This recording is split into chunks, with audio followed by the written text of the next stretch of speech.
How would you like to compress your irons like the top players in the world?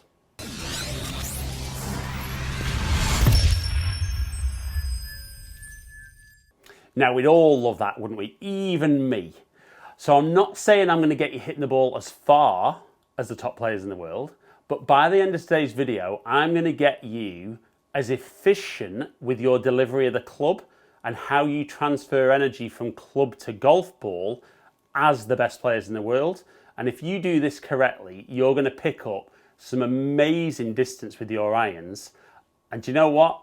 Your friends are going to be so jealous when you're striking it like this. So before I get into the main part of the video, guys, if you're new down to my channel, welcome down to Ali Taylor Golf. If you're a returning viewer, welcome back. If while you're watching today's video, you're enjoying the content and you don't currently subscribe, I'd hugely appreciate it if you could click the button below. Remember to ring the notification bell though, and you'll find out whenever I drop a new video. But for now, let's get on with making you compress the ball like the best players in the world. Right, so when we talk about compressing the golf ball like the pros, what are we really talking about? So what we're discussing in today's video is really about how we're transferring energy that we've got moving in the club head into the golf ball to give us that lovely sound and give us that maximum distance with whichever club we've got in our hands. So I'm just going to hit a couple of shots. I'm going to hit one very much how I would see a lot of club players hit it. And then I'm going to hit one much more like the pros. I'm then going to talk you through why you're doing what you're doing. And then most importantly, what we need you to be doing now to get you compressing the ball like the pros. So first shot, I'm going to set up in exactly the same way. Very much what I would see a lot of club players do. So we can see 83 mile an hour club head speed, 97 mile an hour ball speed, smash factor, which is how efficiently I've transferred the energy from the club to the ball, is 1.17. So the ball's gone 1.17 times quicker than the club head speed, giving me a carry distance of 120 yards, total of 121, and you can see a nice straight shot. So very functional. And I'm sure if you're watching this video, you might be one of those golfers who sees that shot and thinks, you know, it's good, it's straight, I can play with that. But it just feels like I'm not really hitting the ball a long way. And then when you see how far the men on the PGA Tour and the women on the LPGA Tour are hitting the golf ball, you think, wow, I'm so far behind that. And a lot of the time we think it's because we swing so much slower. So I'm going to swing at a similar speed and I'm going to present the club more like a pro, a tour player, because I am a pro, not a playing pro, but present the club more like a pro, and I'm going to show you the difference in the ball speed and therefore the distance if you can compress your irons. So set up in exactly the same way. So fractionally quicker at 85 mile an hour. But the ball speed up to 109, smash factor at 1.28, carry at 151, total at 161. And I'll be honest there, I didn't hit that perfectly, but you can see such a big jump in the distance I've hit the golf ball because the ball speed jumped up. So what are we actually talking about when we talk about compression? So at address, most golfers will have maybe a tiny bit of shaft lean. So you've got pretty much very close to what your loft of your whichever iron you're hitting. I've got 7-iron in my hands here. So pretty much the full loft of the club. The challenge is a lot of club players, when they get back to impact, have the same loft or even have more loft as they come into the golf ball, where tour players are really de-lofting the golf club. Now, if you hit the golf ball at the same part of the club face with less loft, the ball will come off faster. It's one of the contributing factors as you go from 7 to 6 to 5, why the ball should go further, not just the length of the shaft. So if we can present less loft at impact, that's massively going to help. So how are we going to achieve that? So like I said, if I look at most club golfers, from a good address position, what they'll do is into impact, they're trying to help the ball in the air. So what you'll see is that right hand, that palm, tends to be looking more up to the sky. So really adding loft, actually costing you a little bit of club head speed as well. So robbing you of club head speed to begin with, and then you're very poor at transferring the energy from the club to the golf ball, even if you're hitting it out of the middle of the club. So what we would like to feel more at impact is instead of that right palm looking up to the sky, we'd like that right palm to be more down towards the ground. So I think if you're watching this video, you might already understand that theory. The big challenge is, right, how do I get from where I am at the top of my backswing, coming back to here, how do I get from here to there? So I'm going to give you a little rehearsal, a little drill of how you're going to do this, and it's really going to make a massive difference to how you present the club. Now what I'm also going to do on TrackMan is I'm also going to add in, further down on some of these shots, how much loft I'm actually presenting, and you'll see what a difference the loft is. Now before I show you how we're going to present the loft, let me just show you the loft I presented on the more club golfer swing, and you'll be surprised by how much this is going to change. So we can see there still a launch angle of 27.2 degrees. Now massively I'm looking to get that down. I mean, as an example with my 7-iron, I'd like that to be launching round about 17 ideally. So you can see a massive amount of de-lofting needs to go on. So how are we going to achieve that?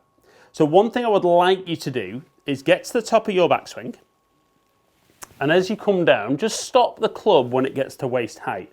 Now what you'll see with a lot of golfers is that that leading edge of the club will be much more tilted backwards. So the face of the club is looking more to the sky. And when a lot of golfers practice, they get it kind of running in the same direction as the feet. And from there, the only way we can square that club face up is for the body to stop and the hands to keep going. So from face on, club face is open, body's going to stop, and we're going to hit it like that.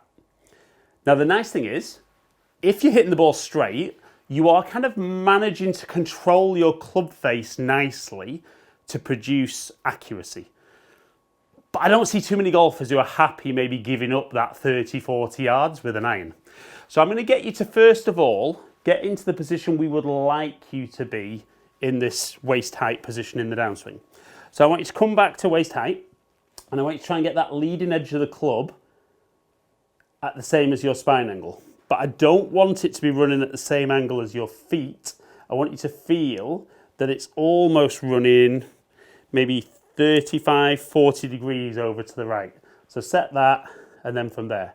Because what this is going to allow is, as our body continues to turn out the way, the club face is going to be nice and square, and we're going to have lots of shaft lean. So from face on, set that leading edge, get the club working more out to the right, turn the body out the way, and you can see how we're going to get there. So you might be practicing that and thinking, that's great, but how do I get from there to the top of my backswing? We're just going to reverse engineer it. So we're going to go from here, set that position, a little bit more to the right, work to the top. Now, you'll see how my lead wrist is very, very flat there. Now, if you're somebody who's already doing that, it's easy. You can just retain that feeling on the way down, and that's really going to make a big difference. If you're somebody who, when you're at the top of your swing, that wrist is much more cupped, what you've got to start feeling is, as you start the club down, we've got to try and turn those knuckles and the palm of that hand more to the sky. So you're almost rolling the club back, and if you can get there, then you can see the club's in that great position to allow that body to turn through. But what I would say is, just to start with, maybe hit some little half shots from that position and see how the ball launches and how it flies. So back to the right. So the strike wasn't great. right out the toe, but look how much lower that launch angle is, down at 14 degrees. So again, I'm going to swing back to there and then through. Again, that launch angle down under 15 degrees. But look at that, slower club head speed than the full swing before, but more ball speed, more carry, and a smash factor of 1.37. So there I'm really compressing the golf ball and getting lots of energy from that club to the golf ball. So then build into the full swing. And don't worry if when you're hitting shots initially, they're not going where you want. Try and get that feeling that on the way down, you're getting the club passing through that point. It won't be exactly there because your body will already be more out of the way, which is why you'll see the club running down the toe line more here. My body's already out of the way. If I bring my body back to square, you can see where that club would be. So it's just important to understand that. But then go into some fuller shots and see if you can repeat that feeling. So there's my just under 17 degrees. Some good speed, a better smash factor, and carry at 163. Now, obviously, I practice on TrackMan. So TrackMan collect a lot of data from players across the world, all standards. But on the PGA Tour, the smash factor, the figures I've got with 7-iron is 1.33. So you can see there, that's actually more efficient than an average tour player. Now, how nice would that be? You might not be able to swing the speed that they swing at, but if you could be as efficient with the way you deliver that club and compress the ball like them, you're doing it for your speed level equally as well as the pros. So let's go again. See if I can get that feeling on the way down, keep my body turning out the way, and really compress that golf ball. So just fractionally higher than I would like, but we can see decent club head speed, good ball speed, great smash factor, lots of carry distance, still lots and lots of accuracy. And I really am a believer that most golfers, like I said before, can't swing at the speed of the top pros, but you absolutely could start delivering the club more like them and compressing the ball like the top pros, and therefore hitting the ball longer than you've ever hit with your irons. So hopefully you can see there, I'm not promising that you're going to hit the ball the distances that the top players do, but if you can compress the golf ball like the top players, you're going to get more distance, get great accuracy, and just make it a lot more fun and enjoyable with your golf. And it's not as difficult as you might believe. So you could see there, just by having that little sensation, maybe that little reference point halfway in your downswing, you can really start getting a lot more ball speed off the club. You might pick up a few mile-an-hour club head speed as well, but you'll pick up a huge amount of ball speed, and that is why you're compressing the ball better, hitting the ball more like the top players, and like I said, just making golf generally more fun. So guys, hope you've enjoyed today's video. If you have, like it and share it, comment below and I'll get back to as many people as I can. If you've enjoyed today's video and you don't currently subscribe to my channel, please consider clicking the button below. Remember to ring the notification bell and then you'll find out whenever I drop a new video. Follow me on all my social media platforms, all under Ali Taylor Golf. Hopefully catch up with some of you guys down here soon. Stay in contact.